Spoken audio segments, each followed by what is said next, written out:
I'm Tim Sustak, Chief Credit Officer with Vizo Financial, and this is your FOMC update for the December 2022 meeting. At its December meeting, the FOMC chose to raise the target Fed funds range 50 basis points to a level of 4.25 to 4.5%, and they also increased the rate on reserve balances by 50 basis points to a level of 4.4%. The decision to raise rates was a unanimous one and certainly expected by the markets, who are hoping the Fed might turn a little more dovish from here, but that does not seem to be the case. There was almost no change to the post-meeting statement, but we did get a new set of Fed economic projections. No help for the markets there either. The median projected Fed funds rate was 5.1% for 2023, up from 4.6% in the September projection. The median projection for 2024 was at 4.1%, up from 3.9% in September. The Fed's projection through 2024 for PCE and core PCE inflation was also higher than in its September projections. Given all of this, it's evident the Fed believes it still has more work to do in its inflation fight. We'll see what Chair Powell said about the Fed's progress against inflation in his post-meeting press conference after the break. The threats are here. The attacks are coming. Get ready to defend. Vizo Financial is bringing more power, more expertise, and more support to cybersecurity than ever before. We've partnered up with DefenseStorm to offer a suite of solutions that will take credit union cybersecurity to the next level.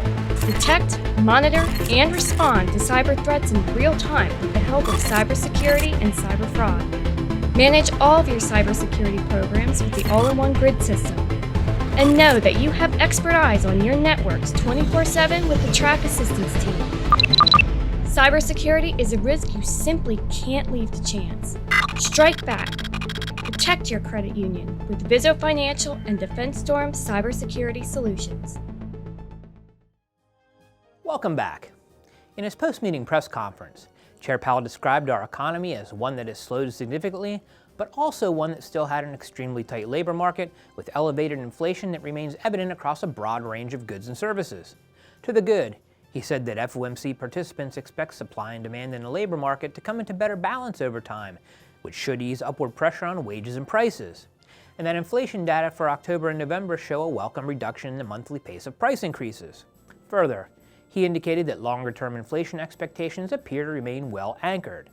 He said the committee chose a 50 basis point increase at this meeting due to the time it takes for the effects of monetary policy to be felt on economic activity and inflation, but that the committee continues to feel that ongoing increases in the Fed funds rate will be appropriate to ensure the policy is sufficiently restrictive to return inflation to 2% over time, and that a restrictive stance will likely be required for some time. In the post-conference question and answer session, Chair Powell supported the idea that the FOMC participants do not believe monetary policy is yet restrictive enough by pointing to the increase in the Fed's rate projections. He said of the 19 participants that submitted projections for the December release, 17 projected a peak rate of 5% or more. Further, Chair Powell explained that at this point in the rate tightening cycle, the pace of rate hikes is less important, and it is appropriate to move at a slower pace to search for where the proper terminal rate might be. He said the most important question to answer now is what that terminal rate is going to be, and after that, how long it's going to stay there.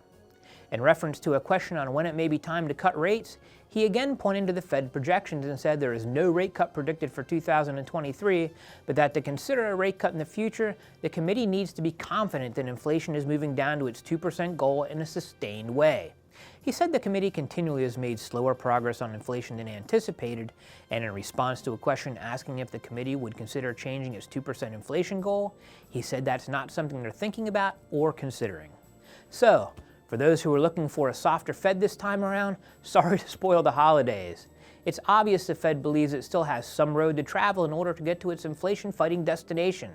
We'll just have to bear with them until they find out exactly where that is. That's the FOMC update for December. Happy holidays, and be well.